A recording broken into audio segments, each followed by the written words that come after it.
Sir నమస్కారం sir. నమస్తే.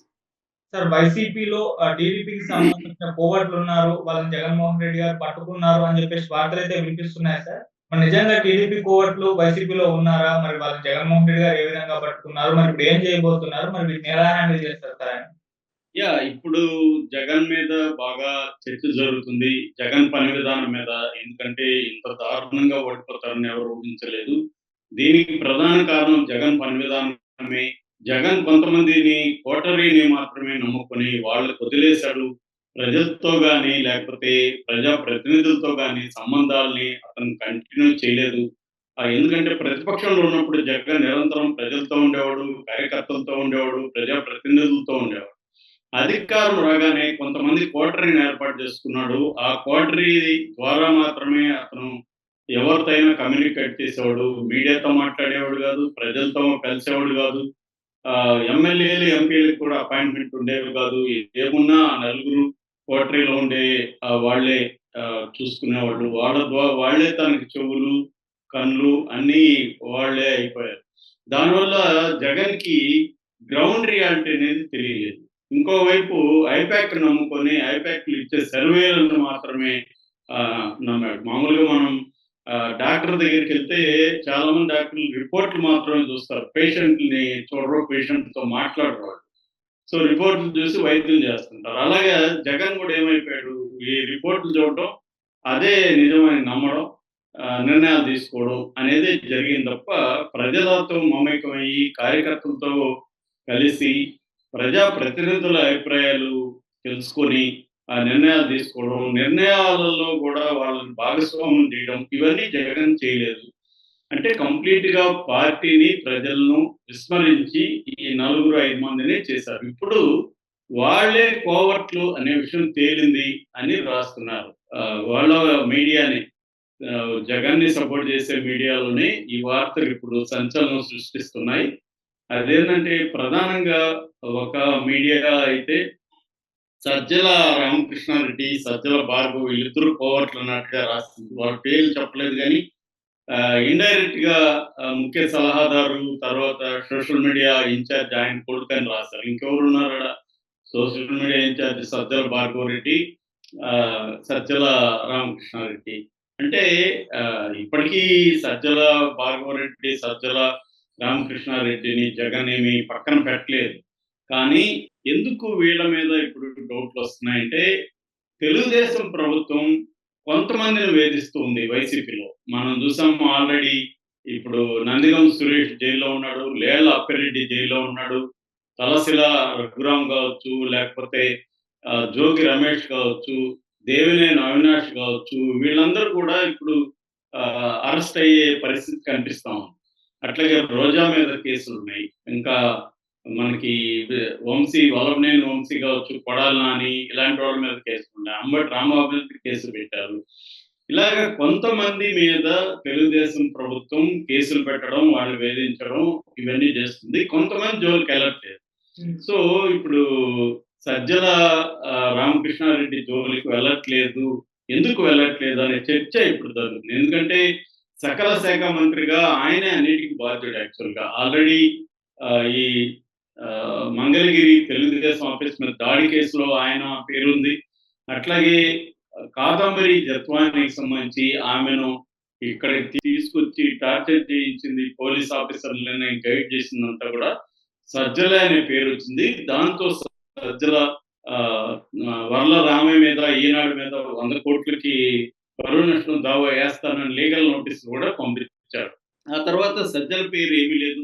సజ్జలను arrest చేస్తారన్నారు. Sajjala Bhargav Reddy అజ్ఞాతంలోకి వెళ్ళిపోయాడు. అతన్ని కూడా పట్టుకుంటారన్నాడు. ఆల్రెడీ ఏమో సోషల్ మీడియాకి సంబంధించిన నాగార్జున యాదవ్‌ని కావచ్చు, ఇంటూరి రవికిరణ్ లాంటి వాళ్ళని అరెస్టులు చేశారు తప్ప భార్గవరెడ్డికి వైపుకి వెళ్ళలేదు. అంటే ఓవరాల్‌గా మనకి 2 రకాలుగా కనపడుతుంది. ఒకటేమో తెలుగుదేశంలో ఉండే క్యాడర్ కావచ్చు, తెలుగుదేశంలో ఉండే నాయకులు కావచ్చు, చంద్రబాబు మీద అసంతృప్తి వ్యక్తం చేస్తున్నారు.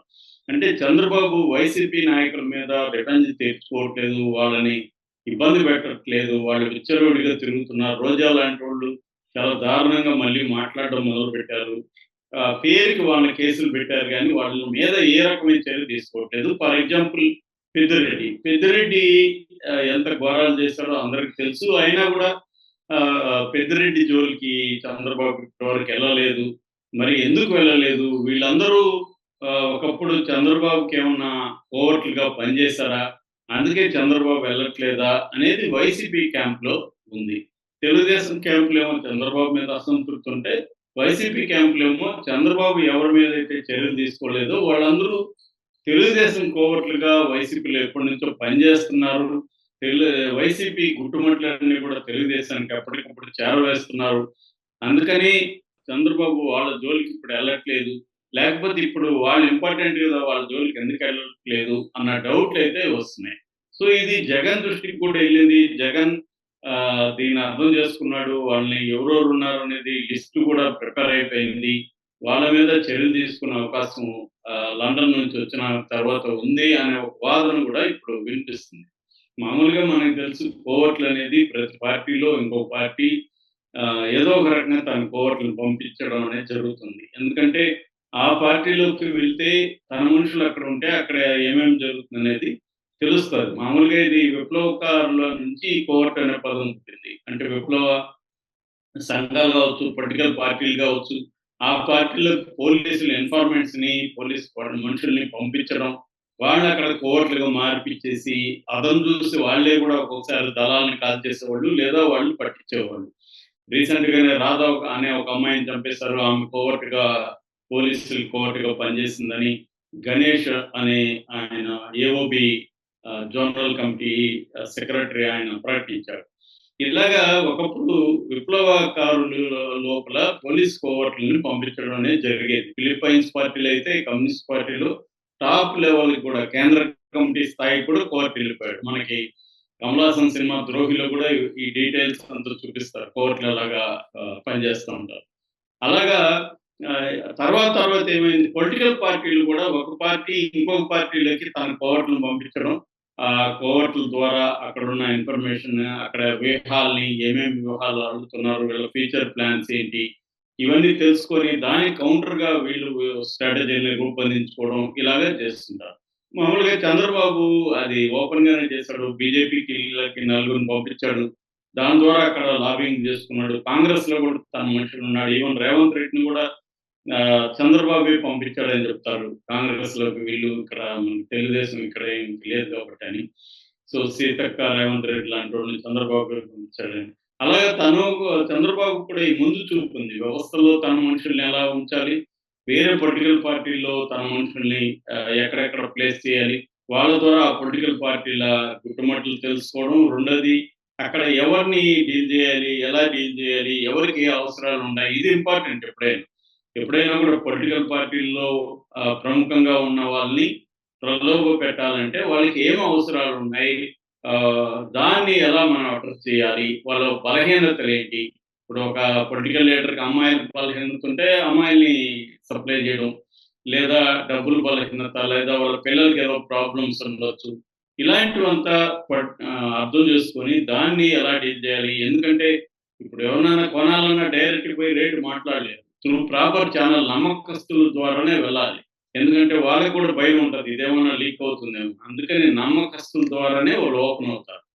సో, ఇలాగా ప్రతి పార్టీ ఇంకొక పార్టీలకి కోవర్ట్‌లను పంపించుండొచ్చు. అలాగే ఇప్పుడు చంద్రబాబు కొంతమంది కోవర్ట్‌లను పంపించాడు. వాళ్ళు జగన్ దగ్గరికెళ్ళిపోయి